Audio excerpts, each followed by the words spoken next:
So, you've been dropping comments on our TikToks asking for an updated YouTube video, which is fair enough. We've not posted for about 6 months, but you know, take a look behind me. We've been pretty busy, we've got a lot going on. But before we can talk about how we're planning to go forward, we need to take a look back.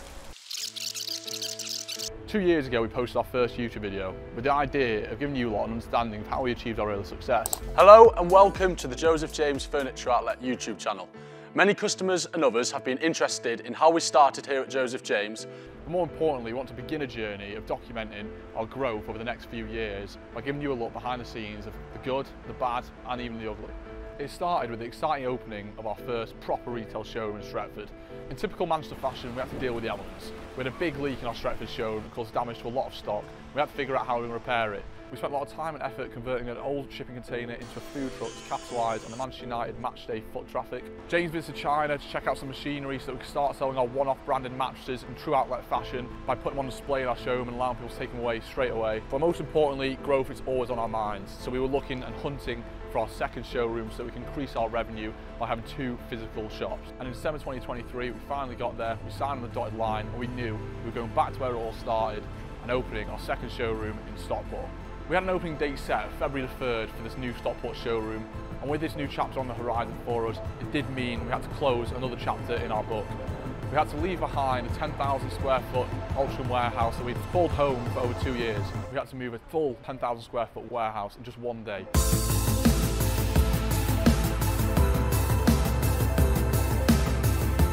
And when we set an opening date, we look a bit stupid if we don't stick to it, so the pressure was on.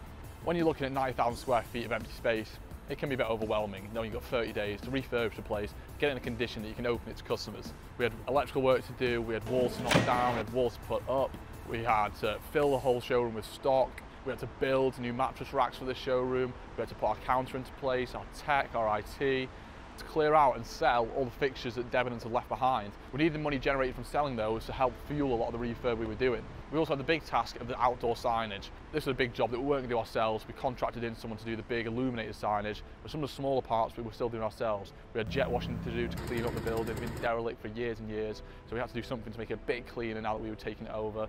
You know, the council had announced it, people were prepared and they were interested to see who's going to take on this building that had been dilapidated for 3 years. And we held some kind of responsibility to produce something that helped resemble the regeneration that Stockport are looking to produce. For the 2 weeks prior to opening, every night was a late night. It was rare we left before 8 o'clock, but it was entirely worth it come opening day. We've got a big batch of beds in today, which obviously we need to build tomorrow. That's the hard part, all the mattresses. Yeah, there's going to be about 65 mattresses to do in the last day. Yeah. Dining, we're about halfway there. We've got some late night painting going on with some more signs tonight. We've got a lot to do. These late hours are what we call doing the bits that aren't absolutely essential, but make the place look a hell of a lot better when it opens. We've got vans and vans of cardboard and plastic. And on top of that, we've still got to run the business. I'm really sorry. No problem. Right, cheers guys. With 24 hours to go, we had a hell of a lot still to do. The late shift tonight. This is a night shift crew.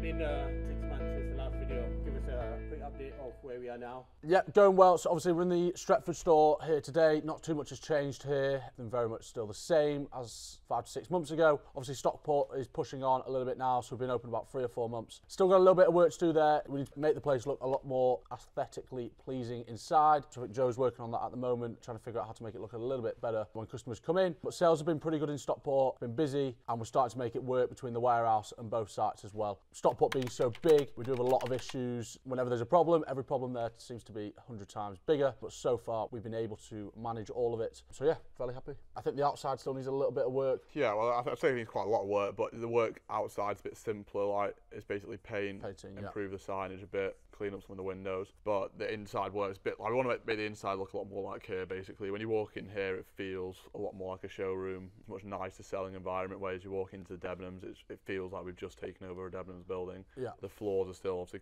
fairly dirty, they're quite hard hard to repair, and the walls are all quite bare, so it's obviously a lot bigger, so it's harder and more expensive to do, but we want to make Stockport feel a lot more like Stretford and have some consistency across our stores. Would be nice as well, so people go into a Joseph James store and it feels the same. In terms of business sense, have you had to change anything like business hours? I think originally when we opened, we'd open at the same opening hours as Stretford. Probably 2 or 3 weeks in, we realised it just wasn't working for us. The main difference being, Stockport being sort of a city centre, it would be very busy in the morning, certainly during that 9 to 11 period when we were shut, and then we were finding from the 5 p.m. until 7 p.m. when we were open, there was literally nobody outside. Whereas here's a little bit different. Obviously people are passing after work, we've got the retail parks nearby. So after a couple of weeks, as I mentioned, we decided to change the opening hours to 9 till 5, Monday to Friday. We felt that helped bring in a lot more customers during the morning, and it just made it a little bit easier to run the place, obviously in line with the warehouse as well, with them being working the same hours. The last 6 months, has anything major changed in terms of the business strategy?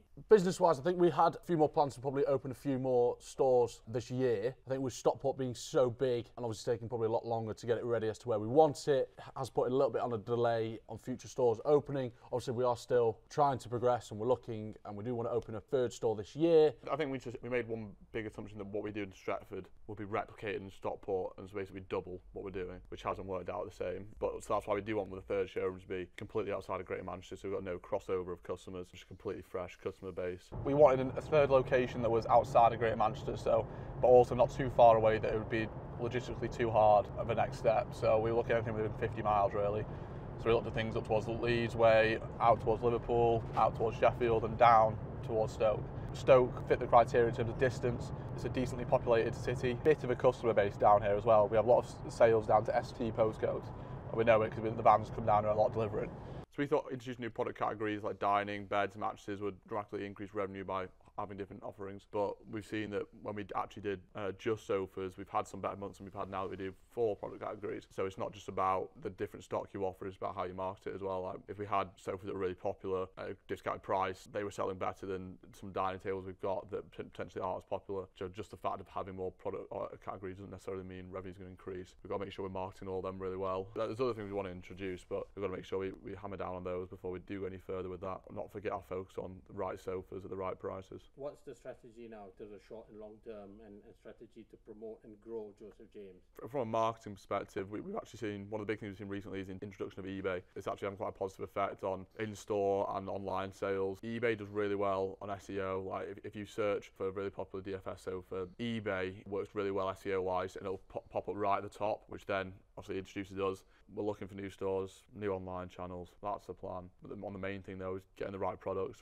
That's what James does. Do you see content and digital space being one main avenue that you market and brand the company? Yeah, I reckon we're probably the highest followed furniture company on TikTok maybe. There's no one else really doing this kind of content. A lot of people focus their advertising attention for furniture on Google Ads and search engine optimization, but we're trying to obviously not compete with the big boys in that way. We don't have the huge marketing budget that those old traditional companies have, so we're trying a new way to get out to the audience and trying to use those new methods. I think the great thing with the social media, what we're doing as well, I think a lot of people have a lot of interest in what goes on obviously behind the scenes as well. Whether they want to set up their own business, it could be in anything, but there's always stuff that can translate between different businesses. So I think people are enjoying watching sort of what we get to behind the scenes, what we do on a day-to-day, how we run things. Obviously we learn all the time, so yeah, it's fun and exciting to be able to watch the TikTok and see how we do stuff. Do you think there's a current need to push online versus offline and in-store? How does that balance work at Joseph James? We know that sofas and every furniture purchase isn't something you make like that online. It's not like buying a bottle of shampoo online. It's a considered purchase. So we're aware that we might do online marketing that might not convert directly to online sales. If it can get us them to message us, call us, or even visit the store, that's worthwhile. Most online sales we do come with a message first. They ask a couple of questions because they're concerned about delivery, and then they go through the website to purchase. So all we're trying to do is get our name out there more. And then obviously with us being an outlet as well, 80-90% of our products are available to view in all of the major retailers across the UK as well, which has always helped us. So you can just visit your local DFS or whoever it may be that you've got access to, just to try and try out the products, make sure that you're happy with the comfort of obviously what we've got as well. And then obviously you might go to them, you might want to come to us obviously because we're a lot cheaper.